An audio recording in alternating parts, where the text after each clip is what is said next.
Hello, welcome to Jason the Old Millennial. My name is Jason. I'm speaking to you here in my basement in the great state of Kansas. And today I'm doing a movie review of a Blu Ray that I own. If you notice anything different, I got a haircut and shaved, and so I look a little different, but I'm still the same Jason the Old Millennial. Um, and today um, last video I made on a movie review was Back to the Future, so I'm continuing on with that trilogy today, and I'm going to go through Back to the Future 2. And I got the same trilogy that I showed last time. Has all three movies in here. Really cool book, or the Blu-ray package. There's the part 2 part. I like it has the pictures and has all the special features listed on there. A very cool book. Um, yeah, so this is a sequel to Back to the Future, which was a huge hit back in 1985. And if you remember, I gave it Back to the Future a 5 out of 5 stars, one of my favorite movies of all time. Um, so they come up with the sequel, and this came out in 1989, so 4 years later. So it was a little bit of a gap between Back to the Future and Back to the Future Part 2. I believe they shot both Part 2 and Part 3 together, so the third one comes out a little shorter, not much of a gap, and they kind of had an idea what to do for the second, third one. Of course, first one I don't think they knew it was going to be a huge hit. Ends up being like the biggest hit of that year. So of course they're going to make two more, make a lot of money with it. It's only three we have, and I've heard Robert Zemeckis in interviews say that he has no plans to make any more Back to the Future. So I don't think we ever have another Back to the Future. Of course, obviously what are you going to do? The actors are getting much older now, but it's a great series. It would have been fun to have more Back to the Futures, but also nice that we got three really good ones, and we don't have to worry, about an Indiana Jones, Kingdom of the Crystal Skulls type of fiasco. So anyway, so the second one comes back with Michael J. Fox, Christopher Lloyd, of course, as the two main characters, Marty and Doc Brown. Of course, Leah Thompson as Michael's mother. Thomas F. Wilson as the bad guy, Biff. And then Elizabeth Shue comes into this one. This is her first in the franchise, or the trilogy. She replaces the actress who played Michael J. Fox's girlfriend in the first movie. Interesting, in the first movie, they end the first movie with everything kind of gets resolved. Then Doc Brown comes back in the DeLorean, the time machine, and says, I got to take you to the future, and because something's going on in the future. And so Michael J. Fox is with his girlfriend, and so they both go into the DeLorean, and that's when he says, are you sure we have enough road to go 88 miles per hour? And he says, where we're going, we don't need roads. And so then it flies. So then, we got flying cars in the future. That's how that movie ends. Well, they wrote that without really coming up with the sequel. They didn't know what the sequel was yet. And so when they made that, it was like a cool ending, a really cool ending to that movie. And so when they decided to make a sequel, they, of course, knew it had to start with them going to the future, because that's how the last one ended. So because they had Michael J. Fox's girlfriend in the car, they had to have her in the second movie. Looking back, they wish they wouldn't have had her go into the car, because they really felt they didn't need that character in the second movie. But of course, because she was there, they had to make her a character. Of course, they knock her out pretty quickly. She's not really in the movie that much. But the actress that was playing the part couldn't come back for the sequel, so they replaced her with Elizabeth Shue, which is a great replacement. She was a great young actress at this time. Well known, does a lot of movies, good career, had an Oscar nomination. The other name that we won't see here is Crispin Glover, who I thought was really good in the first movie as Marty's dad, George McFly. He had some dispute with money with the first movie, and so they didn't bring him back for the second movie. So the character, I think they would have had George McFly be a bigger character, but because they couldn't bring back Crispin Glover, they decided to make that character just kind of a cameo. Really, they brought an actor just to do a small scene in the movie. So unfortunately, Crispin Glover couldn't make that character. It was a great character. Anyway, directed by Robert Zemeckis again, and written by him and Bob Gale, the two writers for it.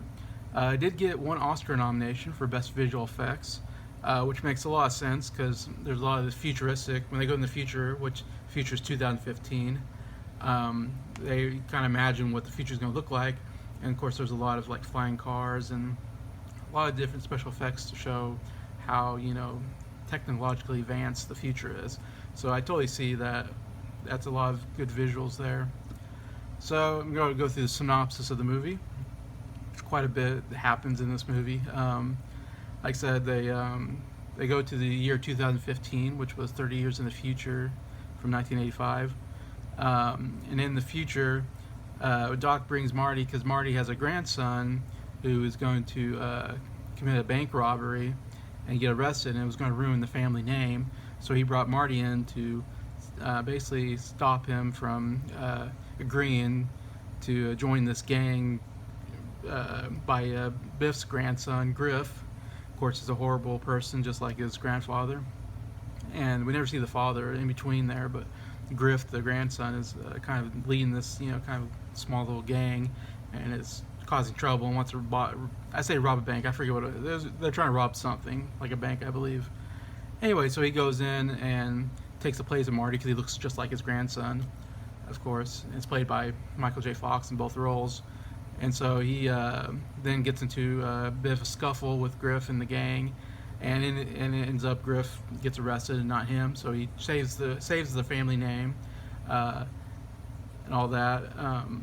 But while they're in 2015, Marty sees at a store a sports almanac that has every single like race, football game, whatever, has the scores and who wins.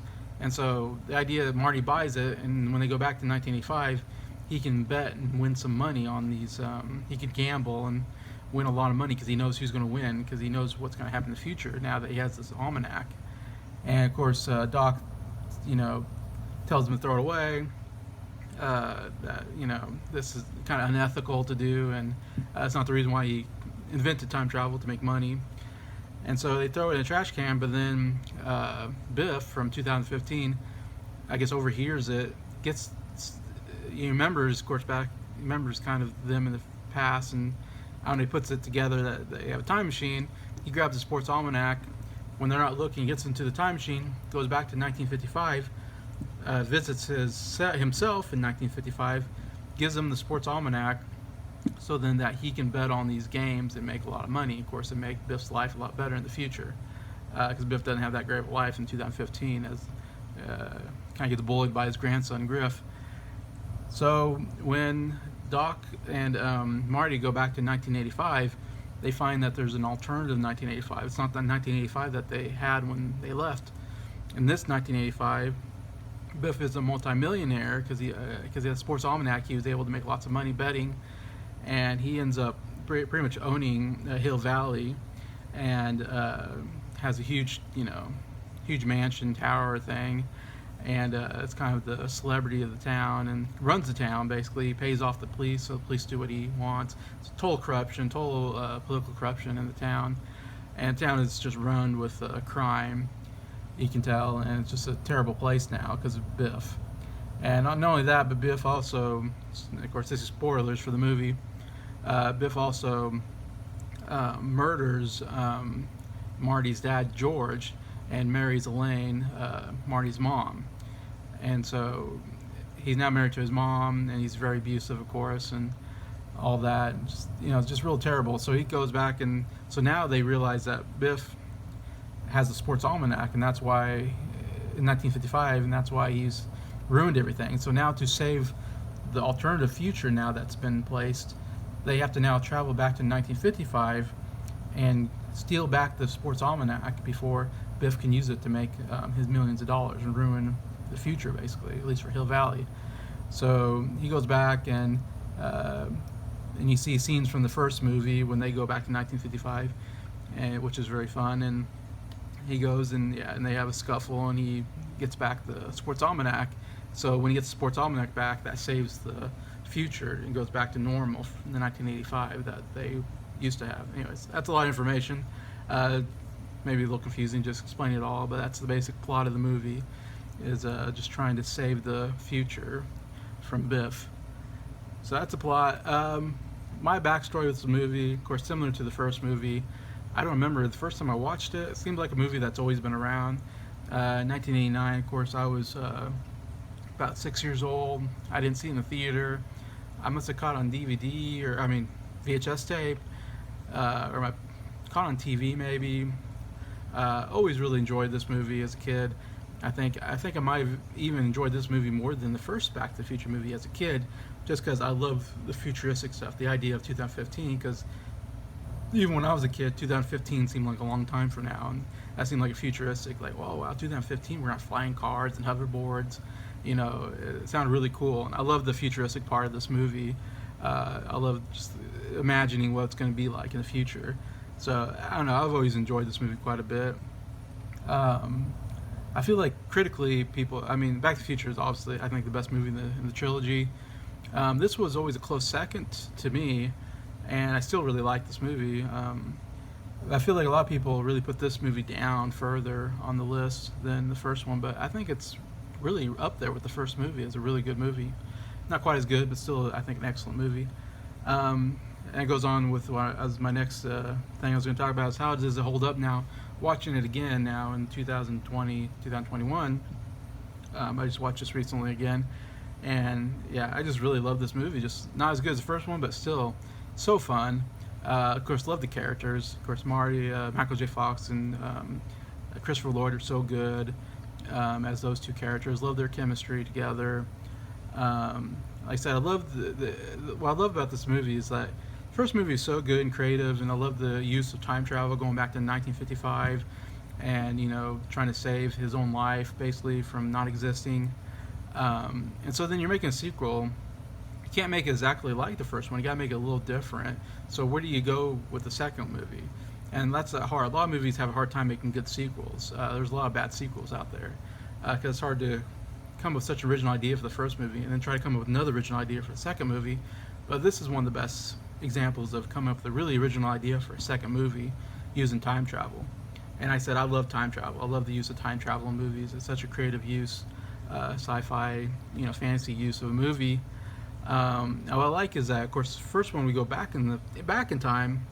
So what do? We go forward in time. We get to see what is the future like, and that's such a fun part of the movie is to see what 2015, what the creators can imagine. 2015 flying cars. Now it's 2021 when I'm talking, so of course that was 6 years ago. That seems like long in the past now. But looking back at 2015, I mean, I don't think we're ever gonna have flying cars. I don't think we need flying cars. That's a little electric cars maybe would have been a better prediction, but of course they didn't know what's going to happen in the future. Flying cars seems a little out there. Hoverboards is close. I think we have something similar to hoverboards now, so we did kind of come up with similar technology. And there's all kinds of stuff that happened in this movie that we've never really come up with. I didn't write down. I can't think of a specific thing that they predicted correctly, but it's interesting though to think of what has. Even now you can think of what's going to happen in the future and make predictions, and it's fun to see. That's one of the fun parts of the movie. But I love that they go in the future, and that's fun enough. But what's even another interesting idea that this movie, I don't know if another movie really, goes over this kind of subject, is that they made an alternative in 1985, and they go back to this alternative timeline. So the idea that there are alternative timelines, you change the future, so then there's different futures. That's an interesting idea, and I love that when they go back to 1985, everything's different. Movie I can kind of think of maybe similar is It's a Wonderful Life, because in It's a Wonderful Life, when the angel, he wishes that he was never born, so the angel makes it so that he never existed, and so you got to kind of see this alternative timeline of what would the world be like, or what would where he lived, I forget now. What would that look like if he was never born? And you get to see like it's terrible. Of course, Potter takes over, and his family members aren't the same, and like his brother dies, and there's all this bad stuff that happens. So that's similar, I think, to this movie. Idea is that if you don't exist, if you change the past, then the future is going to be different. How's it going to change? That's a really good idea. I love the use of that in the movie for drama. And then we go back to 1955. So this sees 3 different timelines. 4 if you want to count 1985, the original. Not much in there.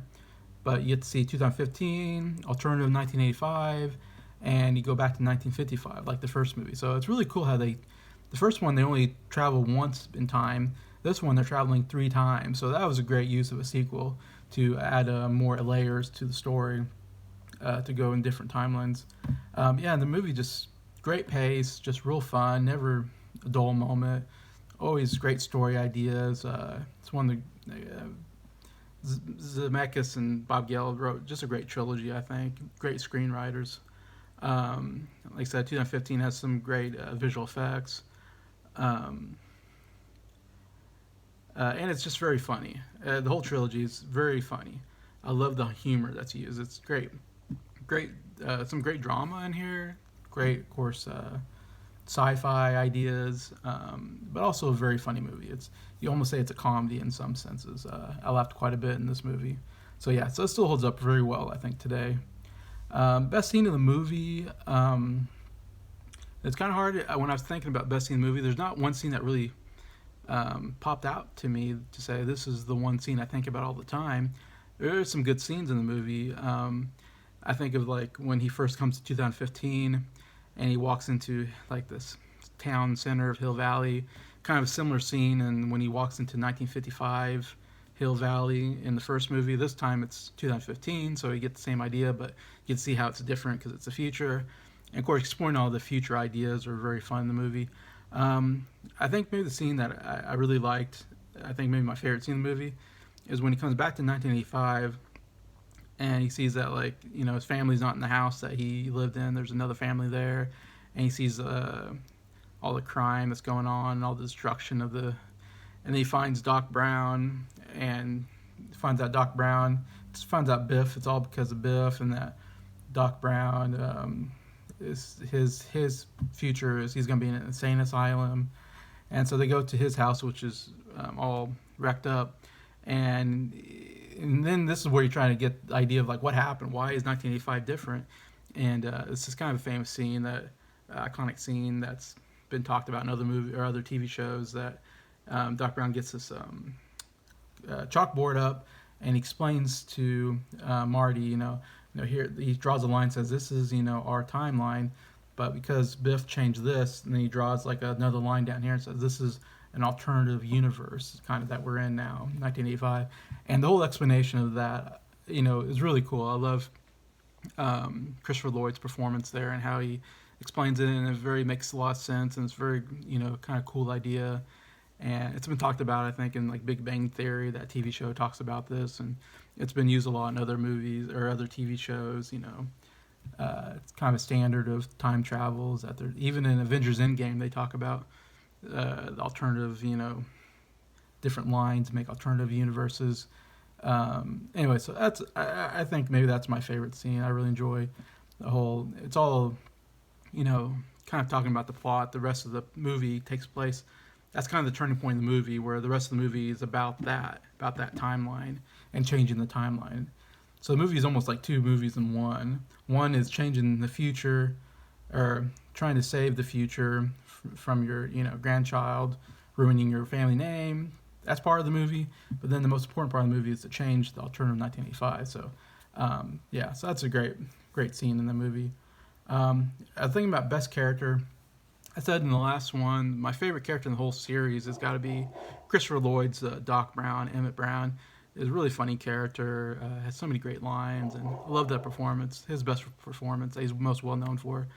I mean, Michael J. Fox is also really great in the whole trilogy. It's hard to say. He's pretty close to my favorite character, obviously, really great. But the other one I really want to point out in this movie that I loved so much was Thomas F. Wilson. He plays Biff. I thought was really, really good. He plays a bad guy, but he's also very funny in the scenes. He's also very despicable. You hate him. He's very good at being a bully and being evil. But he does such a great job of it. And what I love is that Thomas F. Wilson plays the Biff character basically 5 different ways, which I didn't think about until I was watching it this time. You get Biff from 1985, who's kind of a pushover. He washes cars. He's not a bully. He's not a bad guy, really. Then you get Biff in 2015. He's an old man. And so he plays like an old man. Of course, old man makeup. But he plays it old. He plays his grandson, Griff, who was like the younger Biff, but He's futuristic. He's even a little bit different there. Then you got the alternative 1985 Biff, who's rich and powerful and evil, maybe the most evil version of Biff. And then you still got the 1955 version of Biff when he's young. So he plays himself in 3 different ages, basically, and also plays his grandson and all that. So I love the different variations of that character that he plays. I think it's really, really good. Special features, kind of similar to the first one. There's audio commentaries by the director and writers, and lots of special features. Really great. I highly recommend this. This 30-year anniversary. I don't know, maybe there's a 40-year anniversary coming up. Really great DVD. Really recommend buying the Blu Ray. Really great. So overall grade, I'm giving this 4 out of 5 stars, which is a strong recommend. Really, really love this movie. Not quite as good as the 5 out of 5 ranking that I gave the first one, or grade that I gave the first one, but still a very, very good movie, and I highly recommend it. Monster Trilogy. So that's my review of Back to the Future 2. Highly recommend it. Please leave comments on what you think about Back to the Future 2 or the trilogy in whole. And just say I'll really appreciate all of you watching my videos and subscribing. Enjoy making these videos, and I appreciate all of you. Bye.